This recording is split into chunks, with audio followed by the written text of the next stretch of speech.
मैं भारत को भारतीयता की मान्यता के आधार पर फिर से खड़ा करना चाहता हूं, उस काम में लगा हूं।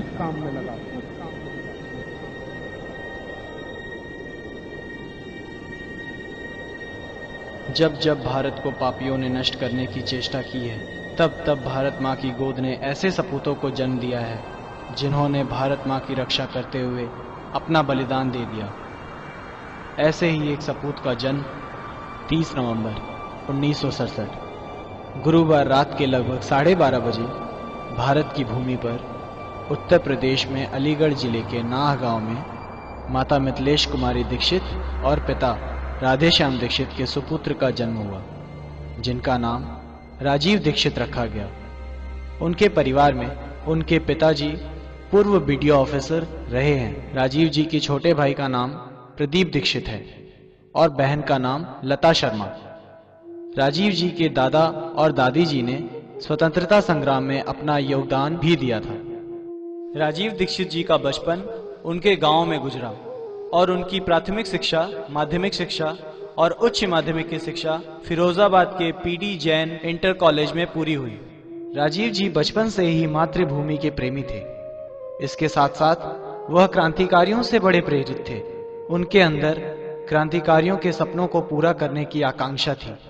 तो आइए नाह गांव का वर्णन हम राजीव जी के मुख से सुने। मैं जिस गांव में पैदा हुआ उत्तर प्रदेश में, जिसका नाम आपको लिया गया, नाह मेरा गांव है अलीगढ़ जिले में। मेरे गांव में अभी तक इलेक्ट्रिसिटी नहीं है, अभी तक नहीं मेरे गांव में। आप कल्पना कर सकते हैं। और मेरे जैसे हिंदुस्तान में लाखों गांव, और मेरे गांव में सिर्फ इलेक्ट्रिसिटी ही नहीं है, रोड्स भी नहीं है। मुझे मेरा गांव जब जाना होता है तो एक जगह तक मैं गाड़ी से जा सकता हूं, उसके बाद फिर पैदल 5-6 किलोमीटर अंदर इंटीरियर में जाना होता। गाड़ी भी नहीं जा सकती क्योंकि रोड्स ही नहीं है। अपनी उच्च माध्यमिक की शिक्षा पूरी करने के बाद वे इलाहाबाद गए। वहां उन्होंने 1984 में अपनी बीटेक की पढ़ाई इलाहाबाद के JK institute of applied physics and technology में शुरू की थी।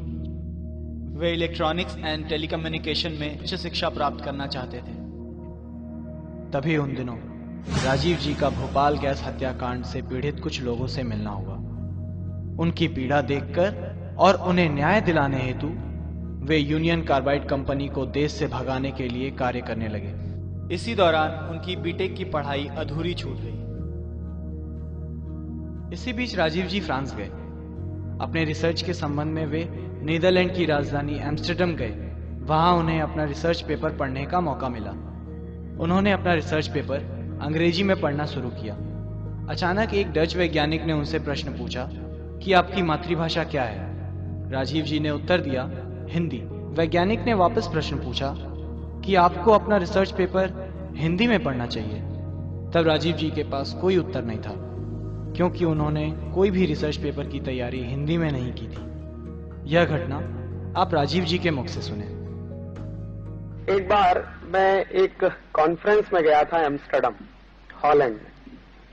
तो वहां एक रिसर्च पेपर पढ़ने का मौका मिला मुझे।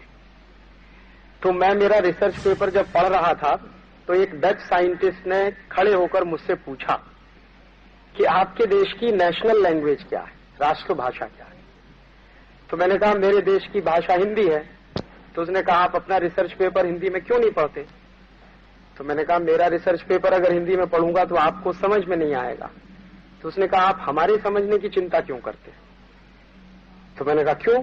तो उन्होंने कहा आपसे पहले जो साइंटिस्ट आए रिसर्च पेपर पढ़ने के लिए, उनमें से कितने साइंटिस्टों ने अंग्रेजी में पेपर पढ़ा। तो मैं चुप हो गया, क्योंकि मुझसे पहले कुछ फ्रांसीसी वैज्ञानिक थे, उन्होंने फ्रेंच में पढ़ा था। और उससे पहले कुछ डच साइंटिस्ट थे, उन्होंने डच में पढ़ा था। एक जापानीज साइंटिस्ट आया था, उसने जापानीज में पढ़ा था।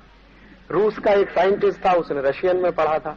तो उन्होंने कहा ये सबके सब वैज्ञानिक अपने अपने देश की भाषा में पढ़ते रहे, तो क्या हमको ये सब समझ में नहीं आया होगा। तो मैंने कहा मुझे मालूम नहीं है। तो उन्होंने कहा कि आप चिंता मत करिए, हमने व्यवस्था की हुई है। हमारे पास कंप्यूटर की व्यवस्था है, आप जिस भाषा में पढ़ेंगे हम हमारी भाषा में उसका ट्रांसलेशन करवा लेंगे, लेकिन आप उसको पढ़िए। तो मुझे पहली बार आश्चर्य हुआ कि मैं हिंदी में पढ़ नहीं सकता। तो उस वैज्ञानिक ने मुझको जो कहा, मुझे ऐसा लगा कि जैसे मेरे गाल पे किसी ने तमाचा मारा। उसने कहा कि 1947 के पहले आपका देश गुलाम था, और अगर आपका जन्म 1947 के पहले हुआ होता और आप अंग्रेजी में पेपर पढ़ते तो मेरे समझ में आता कि आप अंग्रेजी में पढ़ रहे हैं, क्योंकि आप गुलाम हैं। लेकिन अब तो आपका देश आजाद हो गया है और आपका जन्म तो आजादी के बाद का जन्म है, तो आपको अपने देश की राष्ट्रभाषा का सम्मान करना ही चाहिए, ये उसका कहना था। तो मुझे लगा कि बात तो वो बिल्कुल सही ही कह रहा है। और उसने एक बात और कही जो शायद सभी ने मानी है और कही है कि दुनिया में कोई भी व्यक्ति अगर मौलिक काम करना चाहे, कोई बेसिक रिसर्च करना चाहे, कोई मौलिक शोध करना चाहे, तो वो तब तक संभव नहीं है जब तक कि वो अपनी मातृभाषा में चिंतन ना करे। तो उसने मुझे एक नहीं 1001 वैज्ञानिकों के नाम गिनाना शुरू किया कि देखिए ये जितने वैज्ञानिक हुए जिन्होंने कभी कोई मौलिक शोध किया है तो सबने अपनी मातृभाषा में किया है। तो अगर आप अपनी मातृभाषा में काम नहीं करेंगे तो आप भी मौलिक शोध नहीं कर पाएंगे। हाँ, इतना जरूर हो सकता है कि दुनिया के कुछ वैज्ञानिकों ने कुछ काम कर लिया होगा, आप उसकी नकल करेंगे, उसको रिप्रोड्यूस करेंगे। अगर आपको मौलिक रूप से कोई चीज करने को लिए दे दी जाए तो शायद आपके हाथ पैर कांप जाएंगे। तो मुझे लगा कि बिल्कुल ठीक ही कहा उसने। और उसके बाद जो जापानीज हमारा कुलीग था उससे मैंने पूछा था कि आपके देश में पढ़ाई कैसे करते हैं, तो उन्होंने कहा कि सब पढ़ाई जापानीज में होती है।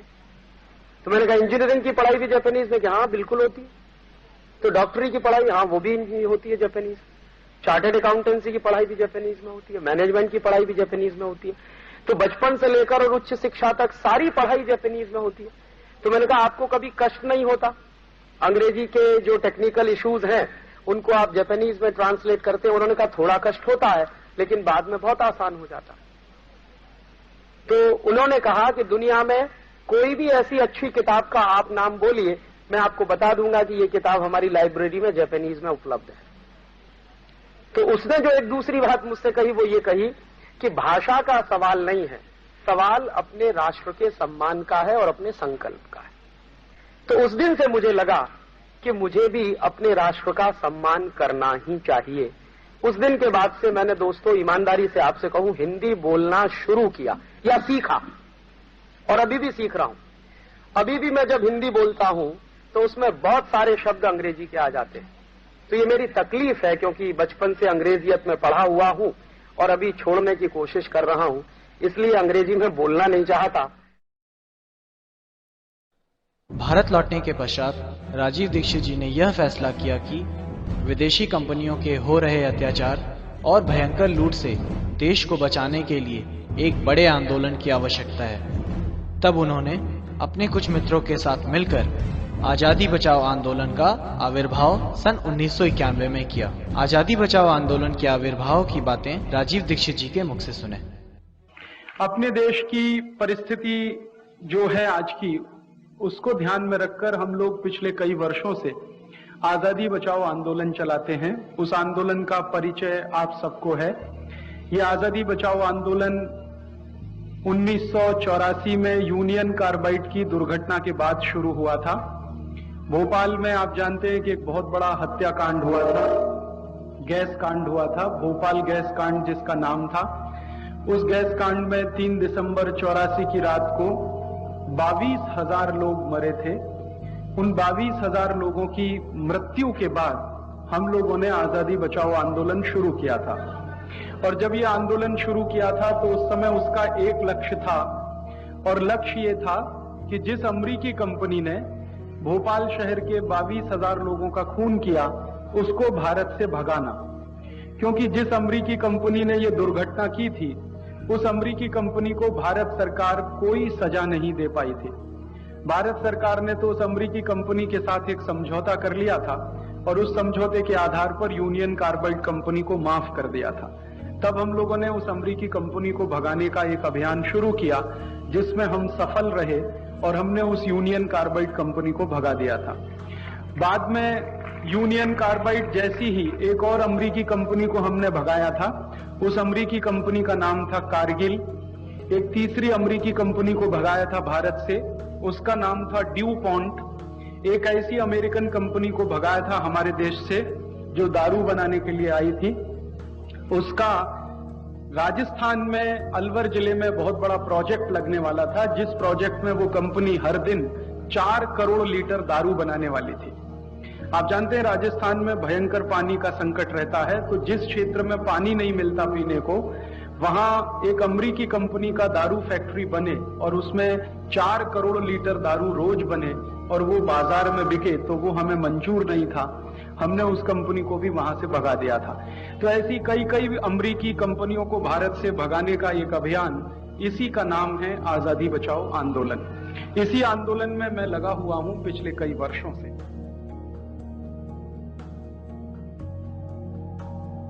राजीव दीक्षित जी और उनके साथियों ने union carbide, due point, Kargil आदि अनेकों विदेशी कंपनियों को भारत से भगाया। सन 1991 में डंकल प्रस्ताव के खिलाफ घूम घूमकर जन जागृति की और रैलियां निकाली। यह डंकल प्रस्ताव भारत के लिए घातक होने वाला था, क्योंकि इस प्रस्ताव के पश्चात अनेक विदेशी कंपनियों को भारत को लूटने की खुली छूट मिल जाती। फिर जब आर्थर डंकल, जो गेट करार का प्रमुख था, गेट करार पर हस्ताक्षर करवाने के लिए भारत आया, तब राजीव जी और उनके आजादी बचाओ आंदोलन के कार्यकर्ताओं ने आर्थर डंकल को दिल्ली हवाई अड्डे में पीटा था, जिनके लिए उन्हें तिहाड़ जेल जाना पड़ा था। आगे की कहानी आप उनके मुख से सुने। मैं एक बार गिरफ्तार हुआ, ऐसा तो होता रहता हम लोगों के साथ। जब ये गेट करार सही हुआ था तो एक अंग्रेज अधिकारी, एक यूरोपियन अधिकारी जिसका नाम था आर्थर डंकल, जिसने डंकल ड्राफ्ट बनाया था, वो भारत की यात्रा पे आया। हम लोग बहुत गुस्से में थे कि इसी आदमी ने देश का बंटाधार किया, सत्यानाश किया, गेट करार इसने सही करवाया, डंकल प्रस्ताव बनाया, इसको हम भारत में नहीं घुसने देंगे। तो हमने दिल्ली एयरपोर्ट पे उसकी पिटाई की थी। मैं थोड़ा अहिंसावादी हूं, लेकिन उस दिन मैंने अहिंसा छोड़ दी थी। आर्थर डंकल को हमने जूतों से पीटा था और एयरपोर्ट के लाउंज में पीटा था, पुलिस के सामने पीटा था, और उसको हमने भागने के लिए मजबूर कर दिया था। वो भागा था लाउंज से और रनवे पे दौड़ गया था। मैंने कहा था कि दूसरी फ्लाइट लेके फिर वापस स्विट्जरलैंड चले जाओ, यहां घुसने का नहीं दिल्ली में। तो पुलिस ने गिरफ्तार किया, क्योंकि वो भारत सरकार का मेहमान था। हमने कानून का उल्लंघन किया कि भारत सरकार के मेहमान की पिटाई कर दी, तो जेल तो होनी थी, तो हम जेल गए। जब मैं जेल में पहुंचा तो उस समय सौभाग्य या दुर्भाग्य जो भी कहो, किरण बेदी तिहाड़ जेल में थी। वो सुपरिंटेंडेंट थी वहां की, किरण बेदी। तो जब हम गए तो वो सब नाम नोट शुरू हुआ, जैसे मैनुअल्स में लिखा हुआ ना कि नाम कैदी का, बाप का, उम्र वगैरह सब। फिर ये कहा उन्होंने कि आप अपने कपड़े उतारो। एक पुलिस ऑफिसर आया, उसने कहा कपड़े उतारो। मैंने कहा क्यों भाई? उसने कहा आपका बॉडी मार्क चेक करना। तो मैंने कहा बॉडी मार्क आप चेक करोगे, मैं बता देता हूं, कपड़े क्यों उतरवाते हो मेरे? तो उसने कहा रूल है ये यहाँ का। मैंने कहा भाई बड़ा विचित्र है, तुम पूछ रहे हो, मैं बताता हूं मेरे बॉडी मार्क क्या है। मैं बताता हूं कि मेरी दाहिनी टांग पर तिल है, कि मेरे पैर में तिल है, कि मेरे कान के पीछे है या मेरी आंख के पीछे, मैं बताता हूं, तुम लिखो इसमें। उसने कहा नहीं साहब आप बताओ जरूर, लेकिन मैं आपके कपड़े उतरवाऊंगा और इसमें लिखा जाएगा कि मैंने कपड़े उतारे, चेक किया, तब वहां मुझे उनका बॉडी मार्क मिला। तो मैंने कहा मैं नहीं उतारूं तो उसने कहा कि मुश्किल हो जाएगी आपको भी मुझे भी। तो मैंने कहा मैं यहां आमर अनशन पे बैठ जाऊं तो उसने कहा मेरी नौकरी चली जाएगी। मैंने कहा ये मेरा जो भारत देश में आजादी के बाद संविधान लागू होने के अंतर से मुझे जो मौलिक अधिकार मिला है वो आप अनहन कर रहे हैं उसका। तो उसने कहा भाई मौलिक अधिकार आप अपने बाजू में रखो, मुझे बॉडी मार्क चेक करना। तो फिर मेरी जब मुलाकात हुई किरण बेदी से, तो मैंने उनको पूछा ये बॉडी मार्क क्यों चेक करते हैं? तो उन्होंने कहा वो 1860 में कानून बना था, अंग्रेजों ने तय किया था, तो तब से चला आ रहा बॉडी मार्क चेक। तो मैंने कहा मुझे वो मैनुअल पढ़ना है। तो उन्होंने कहा और क्या करोगे आप यहां आके, यही तो खुरापात करोगे, शांति से तो रहने नहीं दोगे। मैंने कहा आपने गलत आदमी को गिरफ्तार किया, अब आप मेरे जैसे आदमी को यहां रखेंगे तो कुछ तो सहन करना ही पड़ेगा आपको, नहीं तो मुझे रिहा कर दो आप। तो उन्होंने कहा वो तो जल्दी हो नहीं पाएगा। तो मैंने कहा मैनुअल्स मुझे देखने हैं कि ये 1860 में अंग्रेजों ने तय किया, तो क्यों तय किया? तो उसने बड़ी मेहनत की बेचारी ने, फिर वो लेके आई मैनुअल्स अगले दिन सवेरे। वो मैंने पढ़ा तो उसमें लिखा हुआ था कि भारत का कोई भी कैदी अंग्रेजी अधिकारी के लिए कैदी से ज्यादा गुलाम है और उसका अपमान होना ही चाहिए, इसलिए आपको कपड़े उतरवाने पड़ेंगे। बॉडी मार्क चेक करना कम महत्व की बात थी, आपका अपमान करना है वो महत्व की बात है। तो अंग्रेज अपमान करते थे हमारा क्योंकि हम उनके गुलाम हैं, तो गुलामों का अपमान कदम कदम होना ही चाहिए ये अंग्रेज मानते थे, नहीं तो गुलाम भड़क जाएगा।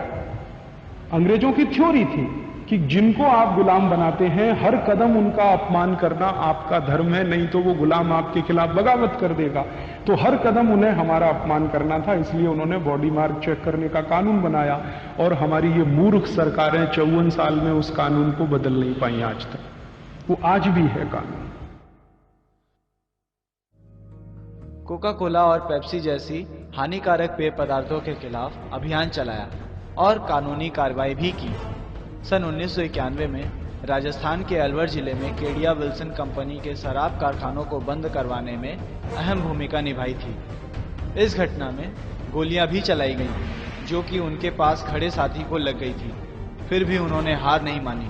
उन्होंने गांव वासियों को ऐसा प्रोत्साहन दिया कि अंत में उन्हीं की जीत हुई।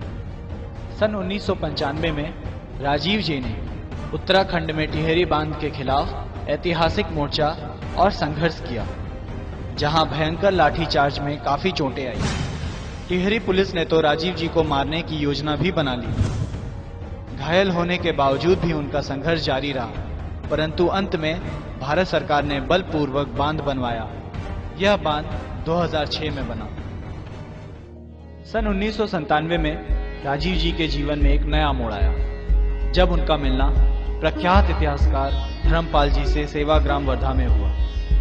धर्मपाल जी यूरोप में काफी वर्ष अध्यापक रहे हैं। उनके सानिध्य में रहकर अंग्रेजों के समय के ऐतिहासिक दस्तावेजों का अध्ययन करके देश को जागृत करने का काम किया और ऐसे दस्तावेज लोगों के सामने रखे जिन्हें लोगों ने पहले कभी नहीं सुना था, क्योंकि यह सारे दस्तावेज धर्मपाल जी ने इंग्लैंड की लाइब्रेरी से काफी मेहनत के साथ इकट्ठे किए थे। राजीव जी ने भारत में घूम घूमकर भारत का गौरवशाली और ऐसा सच्चा इतिहास लोगों को बताया जो पहले किसी को पता न था। इस घटना और दस्तावेजों का वर्णन आप राजीव जी से सुने। इंडियन साइंस और इंडियन टेक्नोलॉजी को समझने की दिशा में कुछ रिसर्च का काम शुरू किया और उस रिसर्च के काम को शुरू करने के लिए दुर्भाग्य मेरा ये कि सारे के सारे रिसर्च पेपर लंदन में पड़े हुए, मेरे देश में नहीं। मैं चाहता हूं कि मेरे देश की टेक्नोलॉजी क्या थी, साइंस क्या थी, उसको समझना है तो जाना पड़ेगा लंदन। तो ऐसे एक बहुत बड़े हिस्टोरियन हैं इस देश में जिनका नाम है प्रोफेसर धर्मपाल। उनके साथ लगकर वहां से कुछ रिसर्च पेपर लेके आया और वहां से जो रिसर्च पेपर लेके आया उन रिसर्च पेपर्स को देखना शुरू किया तो जो अद्भुत जानकारियां मिल रही हैं, मैं तो आश्चर्य से परेशान हूं कि ऐसा भी कभी होता था। जैसे एक उदाहरण मैं आपको देना चाहता हूं। 1820 का एक पेपर है मेरे पास, ब्रिटिश पार्लियामेंट का। वो पेपर क्या है, हमारे देश में एक विलियम एडम नाम का एक अंग्रेज ऑफिसर है और वो विलियम एडम नाम का अंग्रेज ऑफिसर है जिसको अंग्रेजों ने भेजा है भारत का सर्वे करने के लिए।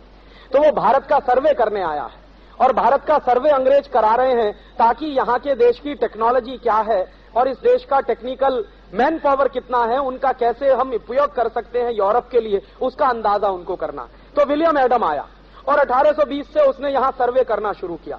तो विलियम एडम की सर्वे की रिपोर्ट कुछ 1017 पन्ने की है। वो पूरी रिपोर्ट हाउस ऑफ कॉमन्स की लाइब्रेरी से मिल गई और वो हम लोग निकलवा के ले आए। तो विलियम एडम उस सर्वे में क्या क्या दे रहा है आप सुनेंगे तो आश्चर्य करेंगे कि भारत जो है हाईली टेक्निकल एडवांस्ड कंट्री है और यूरोप भारत की टेक्नोलॉजी की तुलना में कहीं भी नहीं ठहरता। और उसमें वो उदाहरण क्या क्या दे रहा है, विलियम एडम की रिपोर्ट में वो लिख रहा है कि इस समय 1820 में जो स्टील भारत में बन रहा है वैसा स्टील यूरोप में कहीं नहीं बनता। और वो कह रहा है कि मैं गया था कभी डेनमार्क, विलियम एडम कभी गया होगा डेनमार्क, तो कह रहा है कि मैंने देखा है कि यूरोप में सबसे अच्छा स्टील डेनमार्क में बनता है, लेकिन भारत का स्टील डेनमार्क के स्टील से कई गुना अच्छा है। तो रिपोर्ट में वो एक सजेशन दे रहा है। क्या सजेशन दे रहा है? कि अगर ईस्ट इंडिया कंपनी को जहाज बनाने हो, हथियार बनाने हो, स्टील का उपयोग करना हो, तो सारा का सारा स्टील भारत से इंपोर्ट करिए। तो उसने ये जो लिखा है अपनी रिपोर्ट में, तो इस पर कई ब्रिटिश पार्लियामेंट के एमपीज को आश्चर्य हुआ कि क्या लिख रहा है ये आदमी। तो जिनको आश्चर्य हुआ है वो लोग भारत में आए हैं कि देखें कहां स्टील बन रहा है भारत में, क्या टेक्नोलॉजी है भारत में स्टील बनाने की। तो विलियम एडम्स सबको पकड़कर ले गया। मध्य प्रदेश में एक जगह है, उसका नाम है सरगुजा। तो सरगुजा ले गया और सरगुजा में उस समय स्टील बनाने के छोटे छोटे 10,000 कारखाने हैं। विलियम एडम के सर्वे की रिपोर्ट बता रही, और वो कह रहा है कि ये सब स्टील बनाने के कारखाने जो लोग चलाते हैं उनके पास कोई डिग्री नहीं है, लेकिन वो स्टील बनाना जानते हैं और परंपरा से वो सब सीखते हुए आ रहे हैं।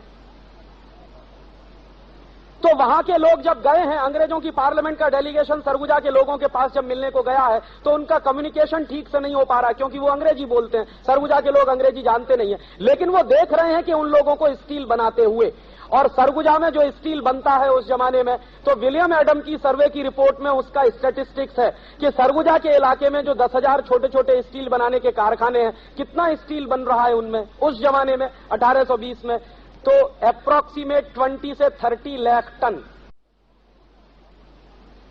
तो वो जो रिपोर्ट मिली है, तो मेरे मन में एक जिज्ञासा पैदा हुई है कि अगर ये स्टील बन रहा है तो स्टील बनाने की कोई टेक्नोलॉजी भी रही होगी, समझना चाहिए उसको क्या टेक्नोलॉजी, और अगर वो टेक्नोलॉजी हमारे पास थी तो जरूरत इस बात की थी हमको कि हमारी उस टेक्नोलॉजी को हम इनोवेट करते और इंप्रूव करते और आज की जरूरत के हिसाब से उसको डालते, ना कि किसी विदेश से टेक्नोलॉजी को इंपोर्ट करके लाते। राजीव जी कहते थे कि अंग्रेजों ने 34,735 कानून भारत को लूटने और अत्याचार करने के लिए बनाया था, और तथाकथित आजादी के बाद भी भारत सरकार वही अंग्रेजों के बनाए हुए 34,735 कानून आज भी चला रही है।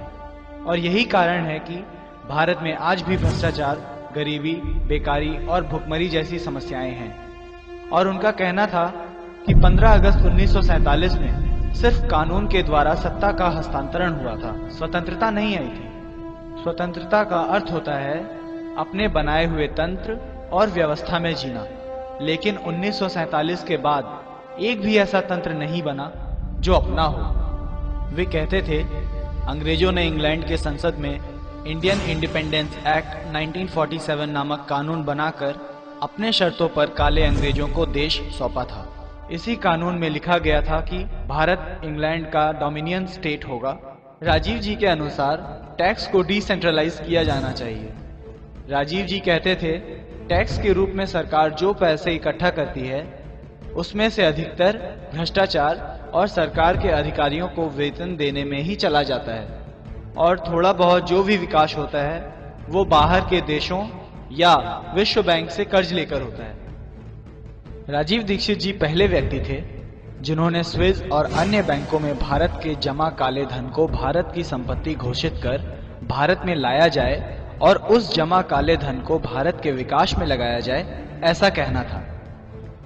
राजीव जी कहते थे कि नेपाल जैसे देश ने स्विस बैंक में जमा काले धन को उनके देश की संपत्ति घोषित कर 5 अरब डॉलर मंगा चुके हैं। इसके साथ साथ अमेरिका, फिलीपींस, ज़ैरे, पाकिस्तान जैसे देशों ने विदेशों में जमा काले धन को अपनी देश की संपत्ति घोषित कर पैसे ला चुके हैं। इसी दौरान राजीव जी ने हस्ताक्षर अभियान चलाया। 1 करोड़ हस्ताक्षर लेकर संसद में काले धन को भारत की संपत्ति घोषित करने का कानून बनाने के लिए दबाव डालना चाहते थे। वे 60 लाख से अधिक हस्ताक्षर लेने में सफल भी हुए थे, और उनका कहना था कि यदि भारत सरकार इस कानून को पास नहीं करती है तो वे सुप्रीम कोर्ट में जनहित याचिका अर्थात PIL दायर करना चाहते थे। राजीव जी पहले व्यक्ति थे जिन्होंने मॉरिशस रूट बंद होनी चाहिए इसके लिए अभियान चलाया, और वर्ष 2002 में राजीव जी ने आजादी बचाओ आंदोलन की ओर से दिल्ली हाई कोर्ट में जनहित याचिका अर्थात PIL दायर की और कहा कि डबल टैक्स अवॉइडेंस एग्रीमेंट जैसे लूट के कानून खत्म होने चाहिए। दिल्ली हाईकोर्ट ने फैसला आजादी बचाओ आंदोलन की तरफ सुनाया और जिनमें उनकी जीत हुई, परंतु वर्ष 2003 में यूनियन ऑफ इंडिया ने इसी केस को सुप्रीम कोर्ट में ले गए, जहां सुप्रीम कोर्ट ने दिल्ली हाईकोर्ट के फैसले को ठुकराते हुए आजादी बचाओ आंदोलन के सारे विषय को खारिज कर दिया, यह जानते हुए कि डबल टैक्स अवॉइडेंस एग्रीमेंट के द्वारा नागरिकों को लूटा जा रहा था और यह डबल टैक्स अवॉइडेंस एग्रीमेंट संविधान के खिलाफ है। सुप्रीम कोर्ट के द्वारा ऐसे अन्यायपूर्ण फैसले से पता चलता है कि राजीव जी क्यों कहा करते थे कि अंग्रेजों के बनाए हुए कानून से हमें कभी भी न्याय नहीं मिलेगा।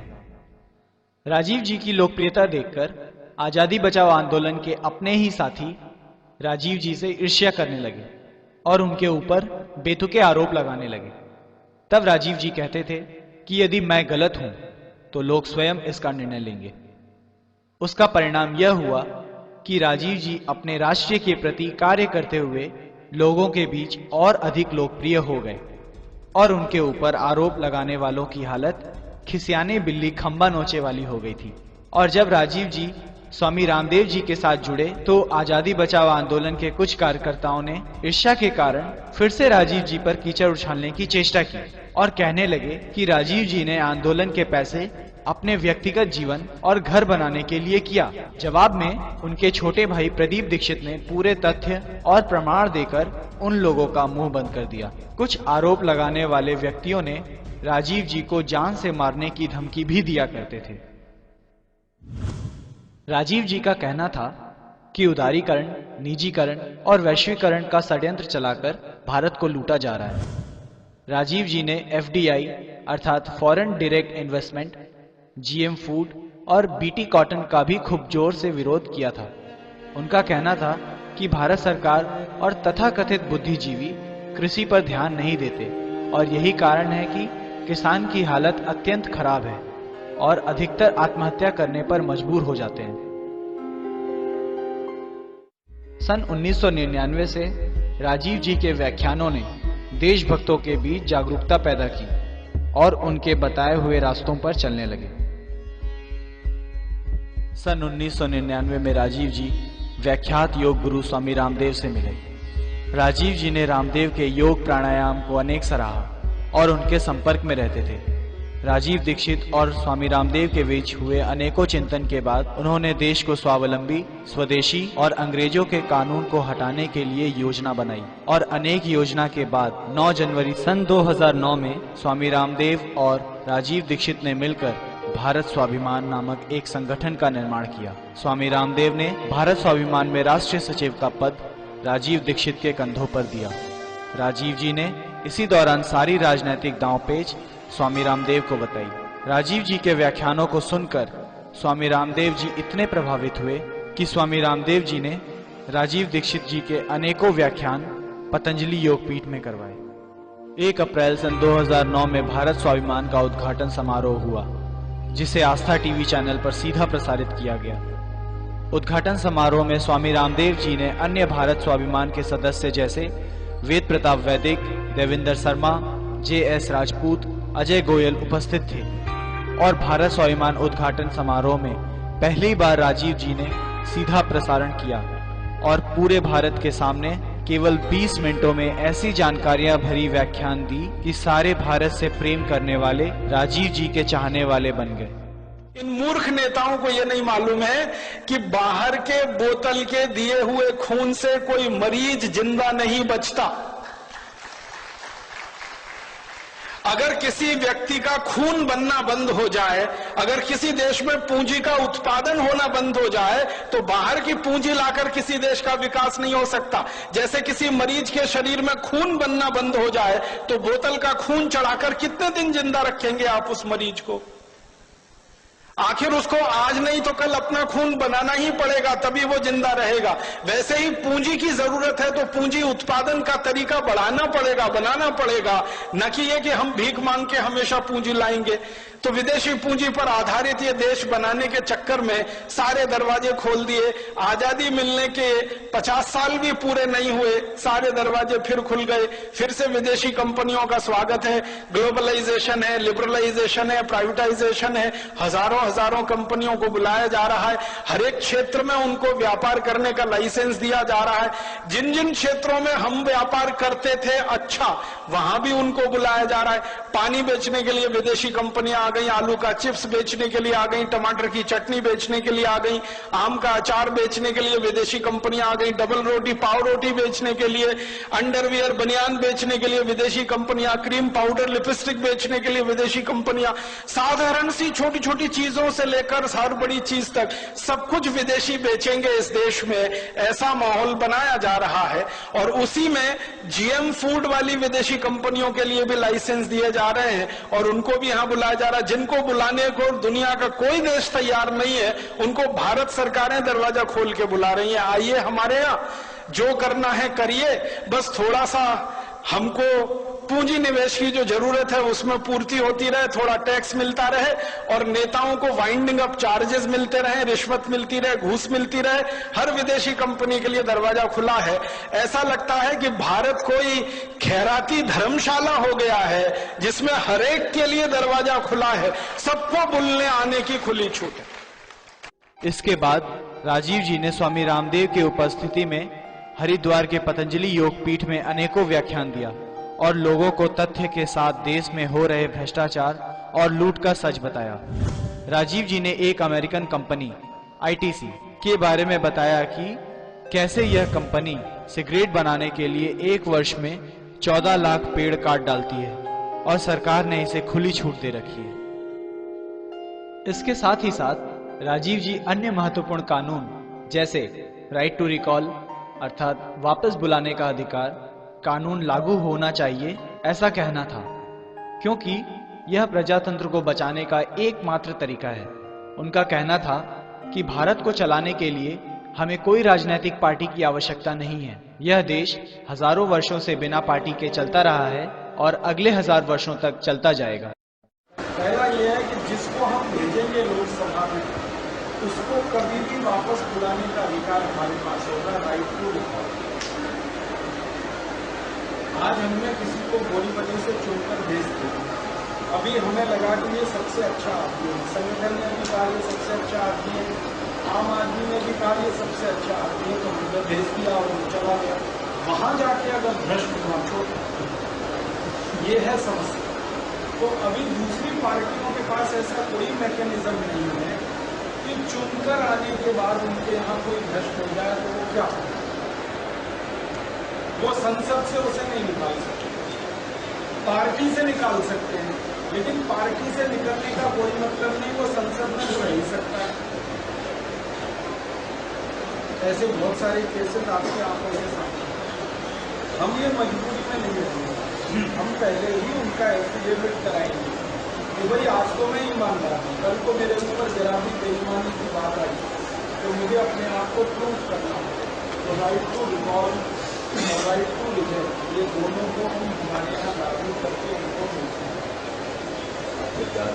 उनके ऊपर हमेशा एक तलवार लटकती रहेगी संगठन की कि मैंने एक गलती की तो उसकी माफी नहीं है, उसे रिप्लेस ही होना है और उसे हम हटाएंगे, दूसरे को भेजेंगे, क्योंकि दूसरा हमारे पास तैयार है।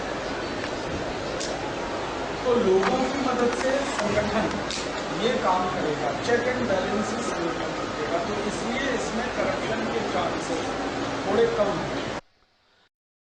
राजीव जी ने नार्को टेस्ट का समर्थन और मांग भी किया था।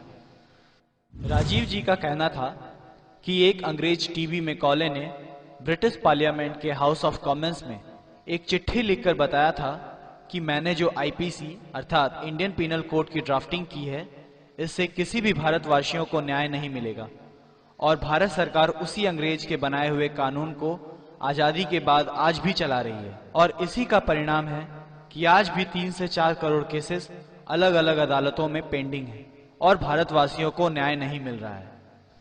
राजीव जी ने अपने व्याख्यानों में बताया, अंग्रेजों के स्वयं के सर्वेक्षण के अनुसार भारत की गुरुकुल शिक्षा पद्धति की श्रेष्ठता अपनी पराकाष्ठा पर थी। इन गुरुकुलों में छात्रों से अधिक छात्राएं हुआ करती थी, जिनके लिए अलग से अध्यापिकाएं थी, और यह शिक्षा हर वर्ग के लिए समान और निःशुल्क हुआ करती थी। मैकॉले के अनुसार भारत को जीतने के लिए उसके चरित्र को तोड़ना सबसे आवश्यक है, जिसके लिए उसने गुरुकुल शिक्षा पद्धति को गैर कानूनी घोषित कर ध्वस्त करना शुरू कर दिया। राजीव जी ने गाय की महानता बताई कि कैसे गाय हजारों गंभीर रोगों को ठीक करती है और अच्छी खेती और देश की अर्थव्यवस्था के लिए अत्यंत जरूरी है, और गाय को बचाने के लिए हमें सामने आना होगा। राजीव जी ने कई जगहों में वहां के स्थानीय लोगों के साथ मिलकर गौशाला बनाई थी। राजीव जी आयुर्वेद, होम्योपैथी, जैविक खेती, भारतीय कानून, इतिहास, भारतीय शास्त्र जैसे अनेकों विषयों में गहरा अध्ययन कर ज्ञान अर्जन किया था, और उस ज्ञान को निःशुल्क लोगों तक अपने व्याख्यानों द्वारा पहुंचाते थे। राजीव जी ने वाग्भट जी नामक ऋषि के लिखे हुए स्वस्थ जीवन जीने के सूत्रों को लोगों को बताया, जिससे अनगिनत लोगों को आज तक लाभ पहुंच रहा है। श्री राजीव दीक्षित जी बताते थे, पहले भारत वर्ण व्यवस्था से चला करती थी और कोई जाति भेदभाव नहीं हुआ करता था। अंग्रेजों ने भारतवासियों को जाति के नाम पर तोड़ा। अंग्रेजों ने ही जानबूझकर भारतवासियों को जनरल, शेड्यूल कास्ट और शेड्यूल ट्राइब में विभाजित कर भारतवासियों के अंदर फूट डाल दिया। श्री राजीव जी ने आर्य शब्द और सती प्रथा के सत्यता एवं उत्कृष्टता बताई, जिसे अब तक का भारतीय समाज अनभिज्ञ था।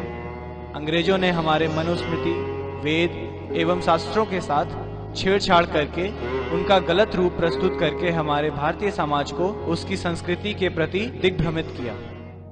उनका कहना था, अंग्रेजों के बनाए हुए सारे 34,735 कानून को रद्द कर अपने देश और व्यवस्था के अनुसार से कानून बनाना चाहिए, क्योंकि भारत का संविधान भारतीय नागरिकों के साथ बस एक धोखा है। भारत का संविधान अंग्रेजों का बनाया हुआ गवर्नमेंट ऑफ इंडिया एक्ट 1935, जो कि अंग्रेजों ने भारत को 1000 वर्ष गुलाम बनाने के लिए बनाया था, दुर्भाग्य से हमारे भारत के लोगों ने उसे ही भारत का संविधान बना दिया और बाकी के देशों से कुछ चुराकर संविधान को और बड़ा बना दिया। आइए पूरी बात उनके मुख से सुनते हैं। आजादी मिली 15 अगस्त 1947 को, तो हमने हमारा संविधान बनाना शुरू किया और भारत का संविधान बनके तैयार हुआ 26 जनवरी 1950 को। इसके लिए एक संविधान सभा का निर्माण किया गया। उस संविधान सभा में 296 सदस्य थे, जिन्होंने 11 महीने और 18 दिन काम करके संविधान तैयार किया। लेकिन 11 महीने और 18 दिन में काम कुल 166 घंटे हुआ और उसमें संविधान तैयार हो गया। भारत का संविधान दुनिया का सबसे बड़ा संविधान है। इतना बड़ा लिखित संविधान दुनिया के किसी देश के पास नहीं है जो भारत के पास है। 395 तो अनुच्छेद हैं, जिसको हम आर्टिकल्स कहते हैं, और इतना मोटा सा पूरा पुस्तक है, शास्त्र जैसा, आप कभी भी खरीद के देख सकते हैं। दुनिया के किसी देश में इतना बड़ा संविधान नहीं, हमने बनाया। तो बहुत बार मेरे मन में ये आता था कि मात्र 11 महीने 18 दिन के समय में इतना मोटा संविधान कैसे बना लिया हमने। इसको बनाने में तो ज्यादा समय लगना चाहिए। जब खोजना शुरू किया तो पता चला कि इस संविधान में हमने कुछ खास नहीं बनाया। अंग्रेजों ने एक कानून बनाकर हमारे देश में छोड़ा हुआ था, उसी को हमने भारत का संविधान बना लिया।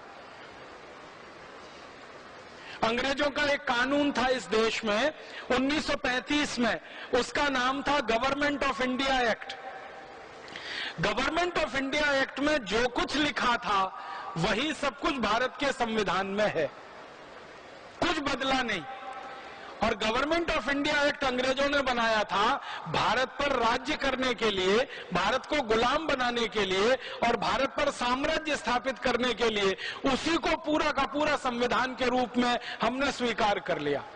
तो संविधान सभा में जो बड़े बड़े नेता शामिल हुए थे ना, उनके बयान अगर आप पढ़ेंगे तो आप हैरान हो जाएंगे।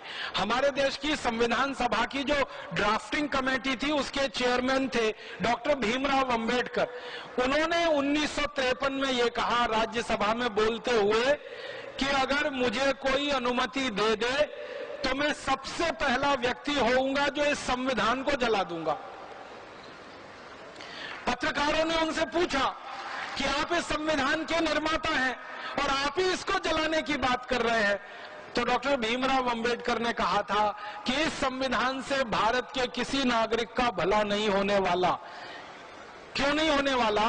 क्योंकि जल्दी जल्दी में बनाया गया ये संविधान है। और उन्होंने बहुत बेबसी से ये कहा था कि मेरे पास कोई चारा नहीं था, इतने कम समय में संविधान बनाना था और अंग्रेजों की तरफ से हमको ये गवर्नमेंट ऑफ इंडिया रूल या गवर्नमेंट ऑफ इंडिया एक्ट का ड्राफ्ट दिया गया था। आधार उसको बनाकर और दुनिया के दूसरे देशों के संविधानों में से कुछ चीजें निकालकर ये भारत का संविधान तैयार हो गया। ये भारत के लोगों द्वारा तैयार नहीं किया गया, एक तरह से अंग्रेजों के बनाए गए कानून पर आधारित है। तो परिणाम क्या हुआ? वो संविधान बनने के और लागू होने के पिछले 60 सालों में ही 94 से ज्यादा उसमें संशोधन हो गए। माने संविधान अब ओरिजिनल रहा कहां? 60 साल में 94 संशोधन, 60 इयर्स और 94 अमेंडमेंट्स। इसका माने हर साल में लगभग 1.5 से 2 संशोधन उसमें हुए। इसका माने इतने संशोधन किसी संविधान में तभी हो सकते हैं जब उसमें कोई बहुत बड़ी खराबी हो या कमी हो या कोई बड़ी बुराई हो, वरना इतने संशोधन होने का कोई कारण नहीं है। भारत स्वाभिमान के लक्ष्य और प्रचार के लिए वे हरिद्वार से पूरे भारत की यात्रा करने लगे और लोगों को भारत स्वाभिमान का सदस्य होने के लिए प्रेरित करते थे। लगभग आधे भारत की यात्रा पूरी हो चुकी थी। यात्रा के दौरान जब वे उड़ीसा से छत्तीसगढ़ के रायगढ़ जिले में 26 नवंबर 2010 को गए, जहां उन्होंने 2 जनसभाओं को संबोधित किया। इसके पश्चात जांजगीर जिले में तारीख 27 नवंबर 2010 को 2 विशाल जनसभाएं की। 28 नवंबर 2010 को विलासपुर की जनसभाओं को पूरा करते हुए वे 29 नवंबर 2010 को छत्तीसगढ़ के दुर्ग जिले में पहुंचे। उनके साथ छत्तीसगढ़ के राज्य प्रभारी आचार्य दयासागर तथा अन्य पदाधिकारी साथ थे। दुर्ग जिले में उनकी 2 विशाल जनसभाएं आयोजित थी। पहली जनसभा तहसील बेमेतरा में कार्यक्रम सुबह 10 बजे से 1 बजे तक चला। राजीव दीक्षित जी ने विशाल जनसभा को संबोधित किया। इसके बाद का कार्यक्रम सायं 4 बजे से जिला दुर्ग में निश्चित था, जिसको संबोधित करने के लिए वे दोपहर 2 बजे बेमेतरा तहसील से रवाना हुए। इसके बाद की घटना विश्वास योग्य नहीं है, जो उस समय उपस्थित छत्तीसगढ़ राज्य के राज्य प्रभारी दयासागर और अन्य पदाधिकारियों का कहना था। गाड़ी में बैठने के बाद रास्ते में ही उनका शरीर पसीना पसीना हो गया। दयासागर ने राजीव जी से पूछा तो जवाब मिला कि मुझे गैस सीने में चढ़ गई है, यदि शौचालय जाऊं तो शायद अच्छा महसूस करूं। फिर दयासागर ने तुरंत उन्हें दुर्ग के अपने आश्रम में ले गए, जहां पर राजीव जी शौचालय गए और जब कुछ देर बाद नहीं निकले तो दयासागर के पूछने पर उन्होंने दबी दबी आवाज में कहा कि हाँ बस निकल रहा हूं, गाड़ी स्टार्ट कीजिए। और जब काफी देर हो गई और पूछने पर अंदर से जवाब नहीं आया, तब दरवाजा खोला गया तो राजीव जी बेहोश होकर पसीने से लथपथ नीचे पड़े थे। उन्हें तुरंत उठाकर बिस्तर पर लिटाया गया और पानी छिड़का गया। दयासागर ने तुरंत राजीव जी को हॉस्पिटल चलने को कहा, पर राजीव जी ने मना कर दिया और कहा कि होम्योपैथी डॉक्टर को दिखाएंगे। थोड़ी देर बाद होम्योपैथी डॉक्टर आकर उन्हें दवाइयां दी और फिर भी आराम न मिलने पर उन्हें तुरंत सेक्टर 9 भिलाई के इस्पात संयंत्र अस्पताल में भर्ती कराया गया और इस हॉस्पिटल में अच्छी कोई सुविधा नहीं होने के कारण फिर उन्हें अपोलो बीएसआर हॉस्पिटल में ले जाया गया। राजीव जी एलोपैथी चिकित्सा के लिए मना करते रहे। उनका मनोबल इतना दृढ़ था कि वे हॉस्पिटल में भर्ती नहीं होना चाहते थे। उनका कहना था कि मैंने जीवन भर एलोपैथी चिकित्सा नहीं ली है, तो अब कैसे ले लूं।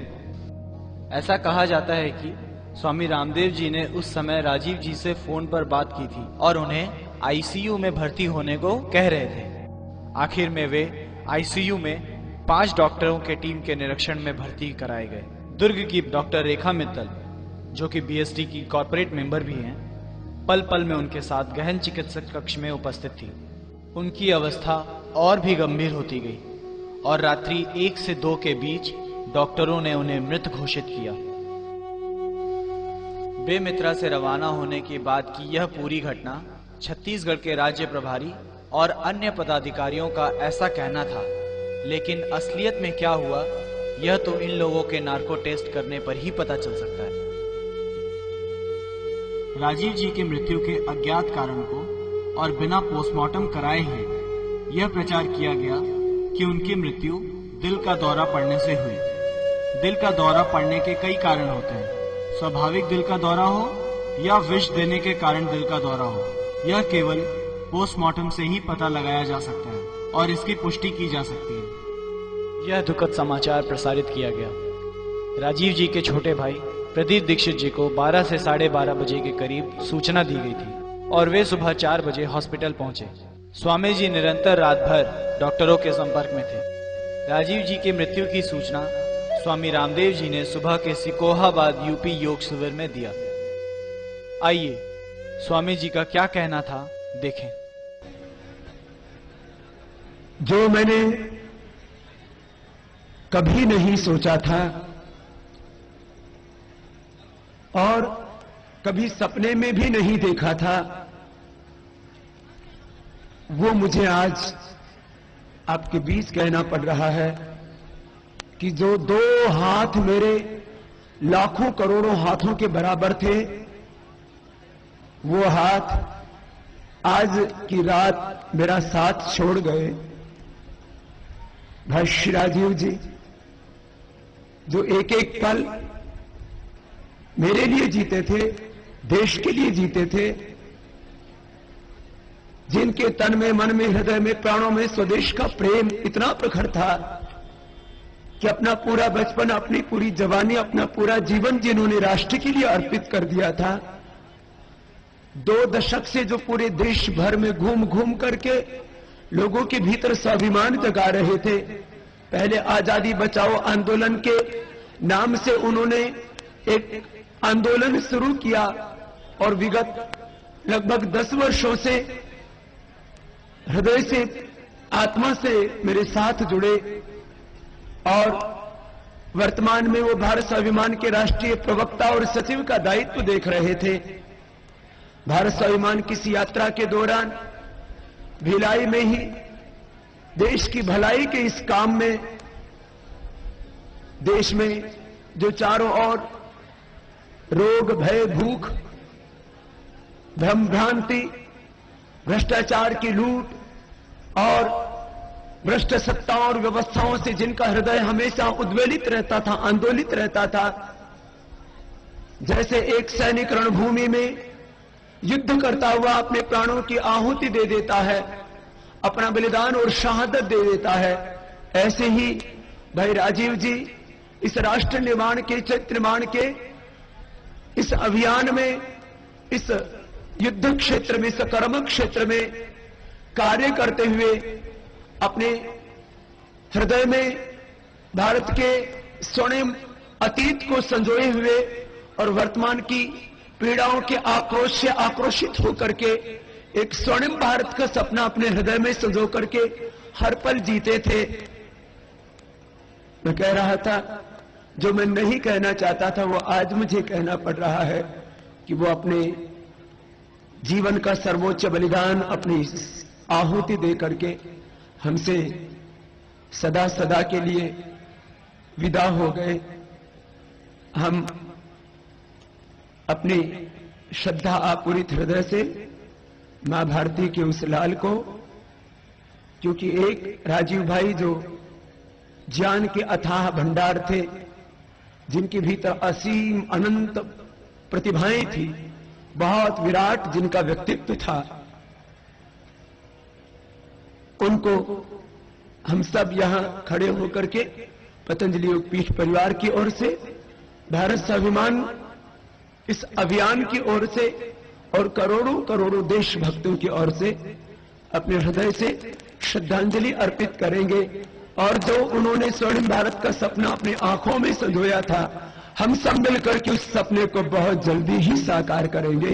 एक बार सभी खड़े हो जाएंगे अपने अपने स्थानों पर और जो हम सब के बहुत प्यारे थे, उन भाई को जिनको हमने हमेशा के लिए खो दिया, उनके प्रति अपने हृदय से श्रद्धांजलि अर्पित करें।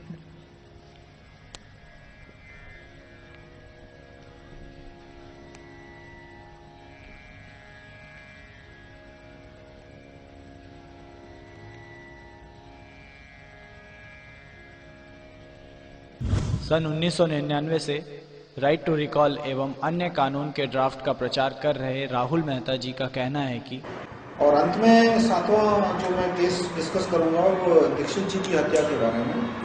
जैसा आप जानते हैं कि दीक्षित जी की हत्या हुई 30 नवंबर 2010 को,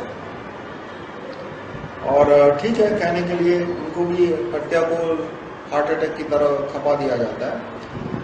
28 नवंबर 2010 को उन्होंने माहौली में स्पीच दी थी। तो उन्होंने ये कहा था कि हम देश में मुहिम चलाने वाले हैं स्वदेशी और राइट टू रिकॉल को लेकर और काले धन को वापस लाने के लिए।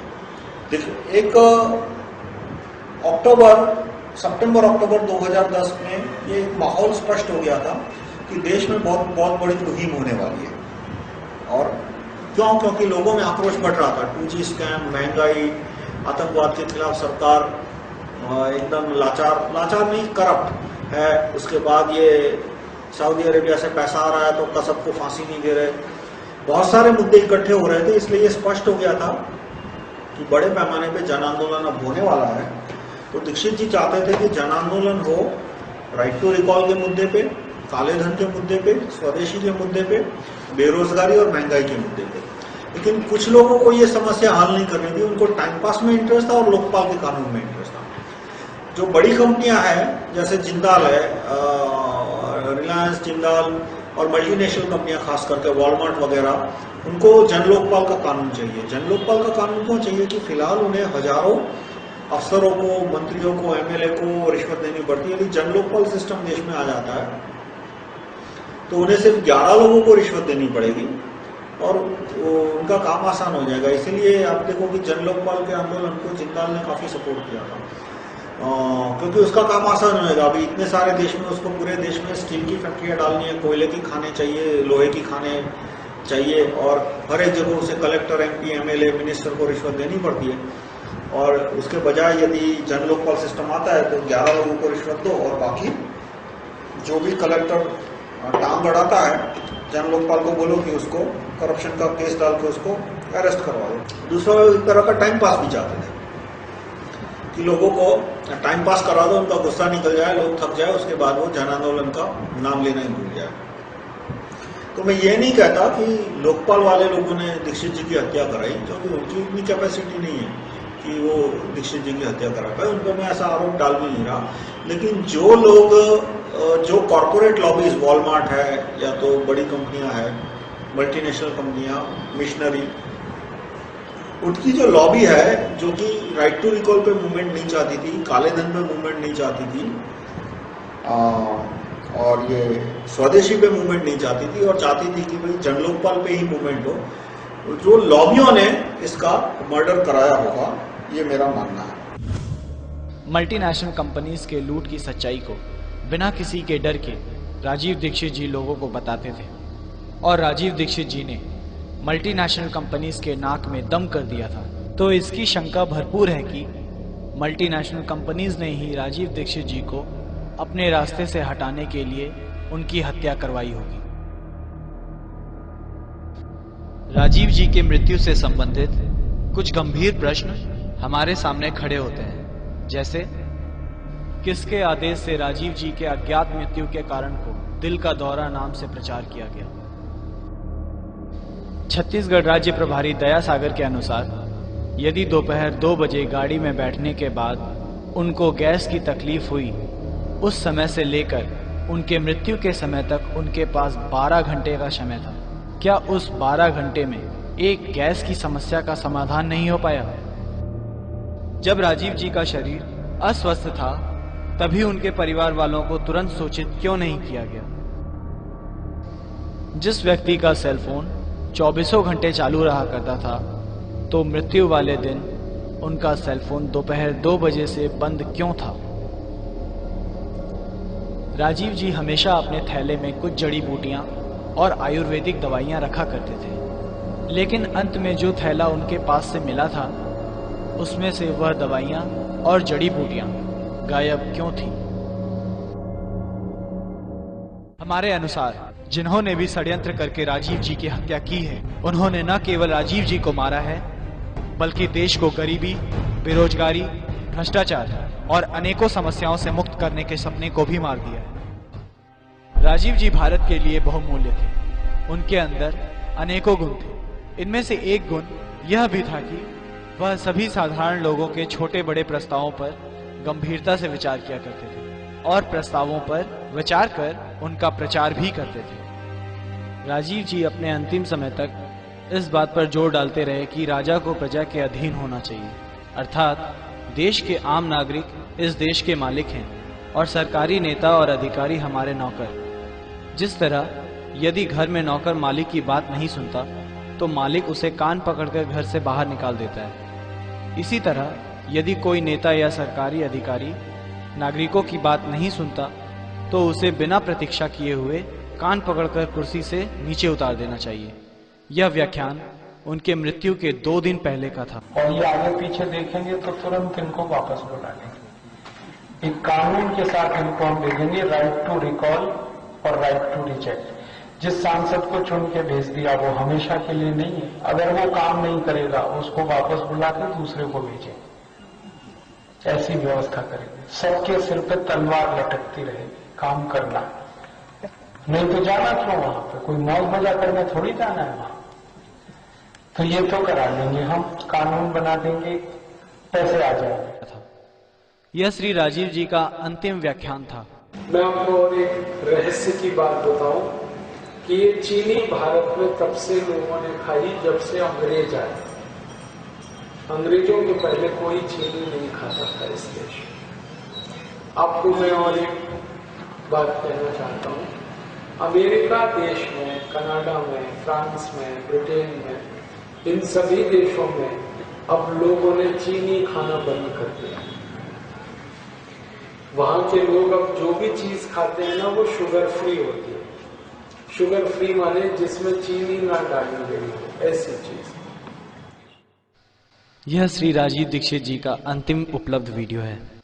भारत माता की जय। वंदे मातरम, वंदे मातरम, वंदे मातरम।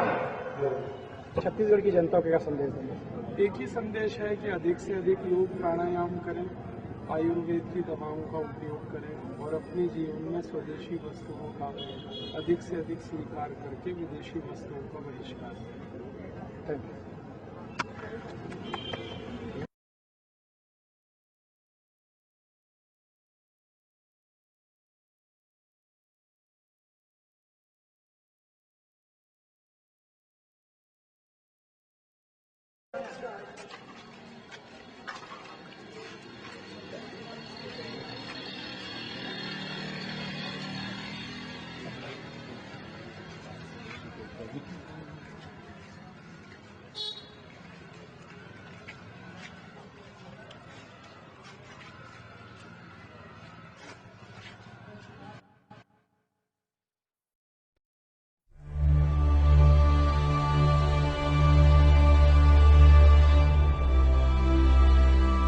दक्षिण भारत में मद्रास का एक बड़ा नेता मरा, 1 साल पहले की घटना है।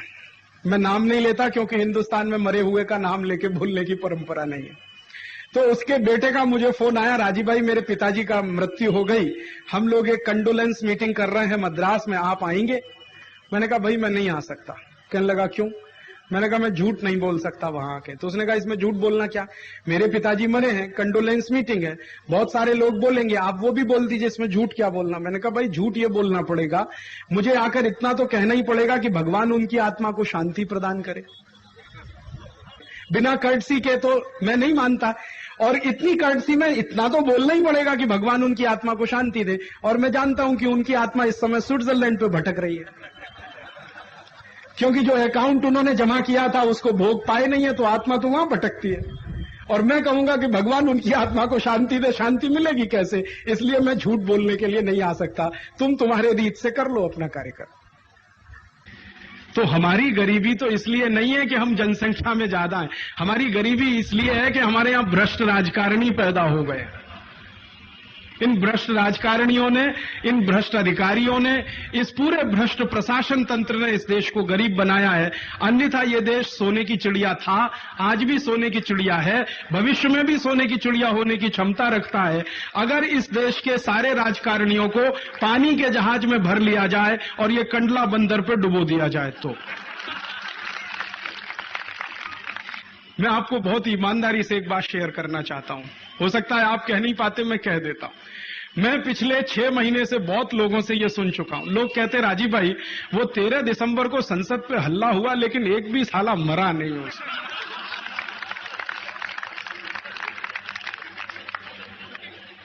6 महीने में कम से कम मुझे ये बात 1000 लोगों ने कही कि हमला तो हुआ 13 दिसंबर को लेकिन साला एक भी हरामखोर मरा नहीं। ये दोनों ही शब्द, साला और हरामखोर, एक भी मर जाता तो दिल को तसल्ली हो जाती, आत्मा को तसल्ली हो जाती। एक गांव में तो मुझे यहां तक कह दिया एक खेड़ूत ने, मैं अभी की घटना बताता हूं। मैं एक छोटे से गांव में गया, पोरबंदर के नजदीक एक गांव में गया था। वहां एक खेड़ूत ने, जो बिना पढ़ा लिखा, कुछ समझता नहीं, कुछ जानता नहीं, लेकिन कभी कभी समाचार सुनता है टीवी पे या कभी कभी रेडियो में सुनता है, उसने मेरी सभा में भाषण सुनने के बाद कहा कि वो 13 दिसंबर को हमला हुआ था संसद में। मैंने कहा हाँ हुआ था, आपकी क्या प्रतिक्रिया है उस पर? तो उसने कहा वो बिल्डिंग टूट जाती तो मुझे थोड़ा दुख था, लेकिन ये अंदर बैठे हुए सब मर जाते तो मैं जरूर लड्डू बांट देता मेरे गांव में। पूछो आप किसी पुलिस कांस्टेबल से कि भैया तुम डंडा ठक ठक ठक ठक करके घूमते हो, क्यों डंडा है तुम्हारे हाथ? किसी और अधिकारी के हाथ में आपने डंडा देखा? पुलिस के अधिकारी के हाथ में डंडा? बड़ा ऑफिसर है तो छोटा रूल लेके चलेगा और छोटा अधिकारी है तो लंबा सा डंडा लेके चलेगा। क्यों? कोई भेड़ बकरियों को चराने जाना है क्या?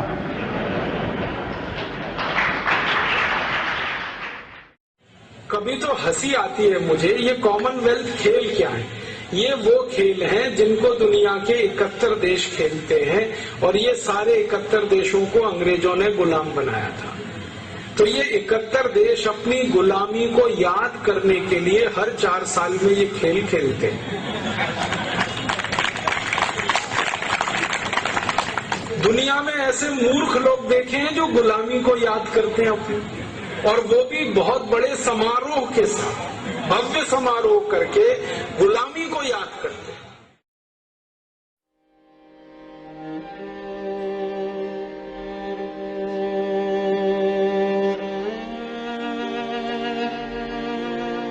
फिर मैंने उसी भवानीपट्टनम के आसपास के गांवों में दौरा किया था, सर्वे किया था। तो एक गांव में मैं गया, वहां के गांव में मैंने देखा किसी भी घर में तो शायद दरवाजा नहीं और झोपड़े जैसे घर, कोई भी घर कहलाने लायक स्थिति में था नहीं। 10 फीट 12 फीट का उनका छोटा सा झोपड़ा, उसी में 5-6 लोगों का परिवार रहता है। पता नहीं कैसे रहता है, मेरी कल्पना के बाहर। फिर उस गांव के सरपंच के घर में मैं गया तो सरपंच का घर भी वैसा ही। फिर सरपंच के घर में मैं गया तो मैंने सोचा उससे कुछ मैं बात करूं। तो मेरे साथ मेरे कई कार्यकर्ता थे जो उड़िया भाषा बोलते हैं, तो मैंने उनको कहा जरा सरपंच को बुलाओ। तो उन्होंने कहा वो आएगा नहीं, आप उसके घर चलो। तो मैंने कहा चलो। तो हम गए सरपंच के घर। तो सरपंच को जब हमने आवाज दिया, क्योंकि दरवाजा तो था नहीं तो हम क्या कहते, खटखट तो कर नहीं सकते, कुछ सांकल थी नहीं, आवाज दिया तो उसकी पत्नी बाहर आई। तो मुझे बहुत दुख हुआ ये देखकर कि उस बहन के शरीर पर 2 मीटर भी कापड़ नहीं, जिससे वो अपने पूरे शरीर को लपेट सके। 2 मीटर भी कापड़ नहीं। फिर मैंने उसको कहा कि आप बाहर मत आओ, आप अपने अंदर जाओ, अपने पति को बाहर भेजो। तो वो बहन अंदर गई तो थोड़ा देर लगे उसके पति को बाहर आने में। तो मैं सोच रहा था क्यों बाहर नहीं आता। तो मुझे इतना तकलीफ हुई और मैं रो दिया उस दिन कि जो कापड़ लपेटकर पत्नी बाहर आई थी वही कापड़ पहन के पति बाहर आए। इतनी भयंकर गरीबी में हिंदुस्तान के कोटि कोटि लोग रहते हैं और जो 11 कोटि परिवारों में संडास की व्यवस्था नहीं है, उन परिवारों की माताओं बहनों को संडास के लिए सड़क के दोनों बाजू बैठना पड़ता है। मैं पूरे देश में एक एक गांव से दूसरे गांव घूमता हूं। मुझे बहुत दुख होता है कि जब मैं किसी गांव में जाता हूं और मेरी गाड़ी की हेडलाइट सड़क पर पड़ती है तो किसी बहन को, किसी माता को खड़े होना पड़ता है, फिर मेरी गाड़ी गुजर जाने के बाद फिर बैठना पड़ता है। कोई मुझसे पूछता राजीव भाई आपकी जिंदगी में सबसे खराब समय कौन सा होता है, वही समय मैं सबसे खराब मानता हूं। मैं मेरे ऊपर यही सोचता रहता हूं कि मैं किस देश में पैदा हुआ, जिस देश की माताओं बहनों को उनकी जिंदगी के नितांत निजी क्षणों को भी हम कोई व्यवस्था नहीं दे पा रहे। आजादी के 50 वर्ष अपने। वो क्या बात कर रहे थे? वो कह रहे थे मां हम गरीब क्यों हैं? तो कान में मेरे शब्द पड़ गए। मैंने कहा ये इस तरह का प्रश्न कोई अपनी मां से पूछे तो मुझे लगा ये कोई साधारण लोग नहीं है, कुछ तो इनमें असाधारणपन है। चल के पूछा जाए कौन लोग हैं, परिचय लिया जाए। तो मैं गया उस दुकान पे, मैंने पूछा आप लोग कौन हैं? तो उन्होंने कहा कि हम तात्या टोपे के परिवार के लोग।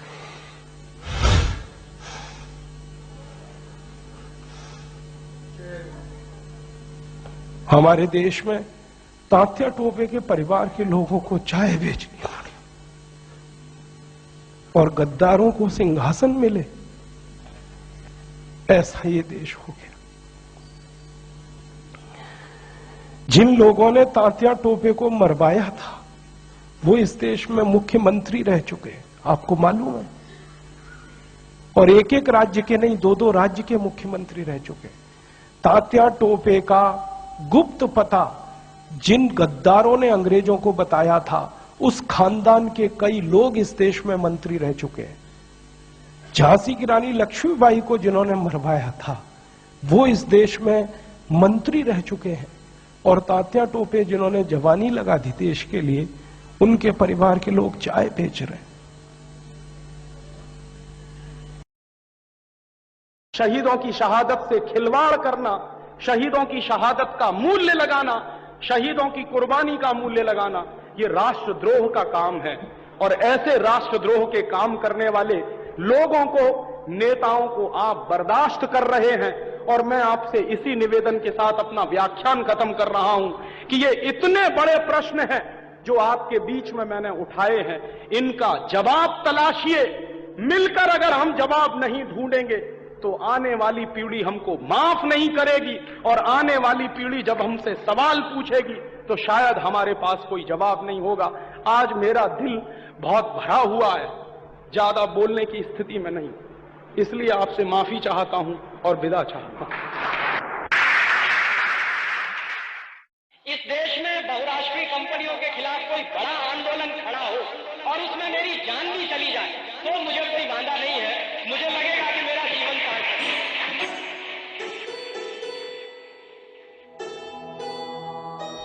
राजीव दीक्षित जी बिना मीडिया के सहायता के भी अपने बातों का गांव और शहरों में ऐसा प्रचार किया कि उनके जाने के बाद भी लोग उनके सपनों को सच्चे दिल से पूरा करने में लगे हैं।